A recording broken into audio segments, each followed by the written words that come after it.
अस्सलाम वालेकुम वीवर्स, कैसे हो आप। आज हम एक कंप्लेन पे गए तो मैं गैस लीकिंग प्रॉब्लम थी।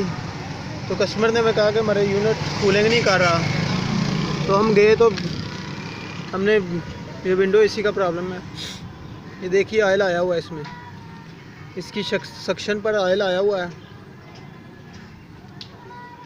सक्शन का जो सोल्डरिंग हुई थी,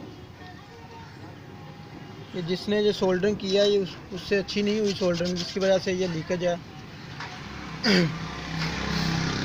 तो अब हम इसको अनसोल्डरिंग करके, सक्शन लाइन को अनसोल्डरिंग करके दोबारा सोल्डरिंग करेंगे। और ये इसका पिन वाल है,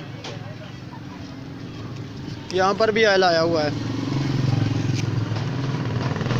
और इस पिन वाल को भी अनसोल्डर करके करेंगे, सोल्डरिंग करेंगे फिर इसकी दोबारा।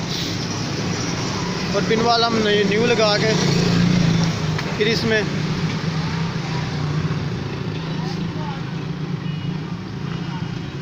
फिर हम इसको प्रेशर दे के 2 घंटे के लिए छोड़ देंगे। अगर प्रेशर स्टेबल रहा तो हम इसमें गैस टॉप अप कर देंगे।